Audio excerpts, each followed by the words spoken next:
پاکستان میں بہت سے صحافی ہیں، ان پر پابندیاں لگتی ہیں. ان میں سے کئی ایسے ہیں جنہوں نے اپنی جانیں قربان کر دی ہیں. نام لینے کی ضرورت نہیں، نام اب سب کو پتہ ہے. اچھا سر، السلام علیکم. میں ایک جرنلسٹ ہوں اور میرا مصدق صاحب آپ سے اور پھر حامد میر صاحب آپ سے سوال ہے. مصدق صاحب، آپ رولنگ ایلیٹ سے بلانگ کرتے ہیں، بڑی سینسیبل ٹاک کرتے ہیں ہمیشہ. افراز صاحب کھٹک صاحب بھی یہاں بیٹھے ہیں، بڑی زبردست ٹاک ہمیشہ آپ لوگوں کی طرف سے آتی ہے. آپ لوگ کیوں جو بھی انوویشن ہوتی ہے دنیا میں، ہم انوویٹرز تو نہیں ہیں لیکن ارلی اڈیپٹرز تو بن سکتے ہیں نا. تو آپ کیوں نہیں دنیا میں جو انوویشن ہوتی، آپ ایسے رولز بنائیں کہ ہماری جو سوسائٹی ہے جو ہمیشہ چیز کی نیگیٹو سائڈ کو ہی دیکھتی ہے، ہم پازیٹیو ایسپیکٹس کو ڈسکس کریں تاکہ یہ آرٹیفیشل انٹیلیجنس جو دنیا میں اب اسی کا مستقبل ہے، چاہے جتنی دیر تک بھی ہے، ہم اس سے فائدہ اٹھا سکیں. ایک سوال آپ سے تھا حامد میر صاحب، آپ کے ساتھ سوال تو نہیں، بس ایک گزارش ہے کیونکہ آپ ہمارے استادوں کی حیثیت رکھتے ہیں. آپ سے یہ کہنا تھا کہ سر، ہمارے جو ٹی وی چینلز ہیں، جو فیک نیوز ہماری سوسائٹی میں زیادہ چل رہی ہیں، اس کے گیٹ کیپرز تو یہ کیمرہ مین رپورٹرز ہی ہو سکتے ہیں نا، یا آپ جیسے جو سینئر جرنلسٹ ہیں. اب ہمارے اوپر ریسٹرکشنز یہ لگائی جاتی ہیں کہ ہم کسی اگر ادارے میں کام کر رہے ہیں، میجورٹی ادارے یہی کہتے ہیں کہ آپ سوشل میڈیا یوز نہیں کریں گے.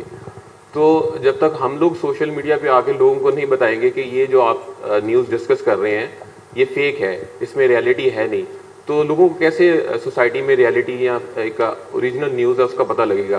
تو اس پر سر آپ سے سوال ہے. ہوگی میری خواہش. میر صاحب، آپ کچھ کہنا چاہیں؟ آپ کا جو سوال ہے اس کا جواب اگر آپ کو پسند نہ آئے تو میں آپ سے معذرت چاہتا ہوں، لیکن یہ سوال مجھ سے اکثر کیا جاتا ہے. دیکھیں، یہ جو میڈیا پر جو پابندیاں ہیں یا رپورٹرز پہ، کیمرہ مین پہ، یہ کوئی نئی بات نہیں ہے، یہ ہمیشہ سے لگتی ہیں پابندیاں. لیکن پابندیوں کا طریقہ کار بدل جاتا ہے. اچھا، اب اگر آپ پابندی لگنے کے بعد اس پہ شکوہ شکایت اس انداز میں کریں گے، بے بسی اور دیکھیے جی ہم پہ پابندی لگ جاتی ہے، ہمیں روک دیا جاتا ہے، تو پھر آپ پہ اور لگیں گی.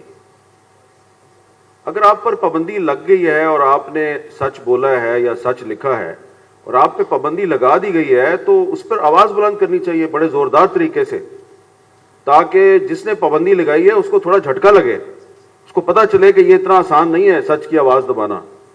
اگر سچ کی آواز دبائی جائے اور سچ جو ہے وہ منت اللہ کر رہا ہے کہ ہو میرے پہ بڑی زیادتی ہوگی، بڑی پابندی لگ گئی، تو وہ تو آپ نے سچ کو ڈی ویلیو کر دیا نا.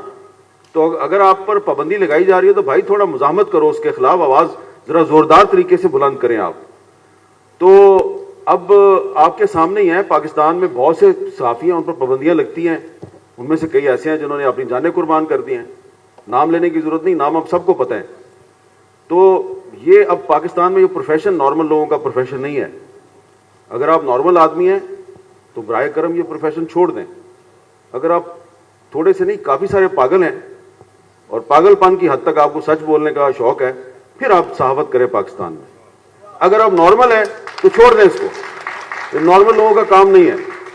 یہ آپ کو اپنی جان ہتھیلی پہ لے کے پھرنا پڑے گی تو آپ جرنلزم کر لیں.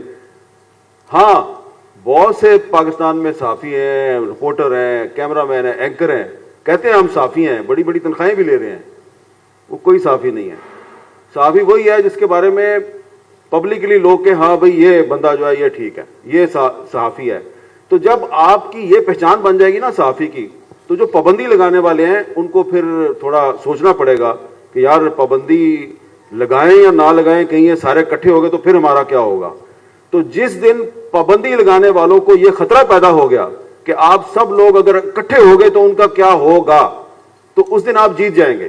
ادروائز آپ یہ شکوے شکایتیں کرتے رہیں، بیچارگی کا اظہار کرتے رہیں، کسی جج نے آپ کو انصاف نہیں دینا، انصاف آپ کو خود چھیننا پڑے گا. ہمارے پاس جی ابھی میں آ رہا ہوں آپ کے پاس، ایک اور صاحب ہے، اس کے بعد آپ کے پاس آتا ہوں. ہمارے پاس ابھی 10 منٹ رہتے ہیں.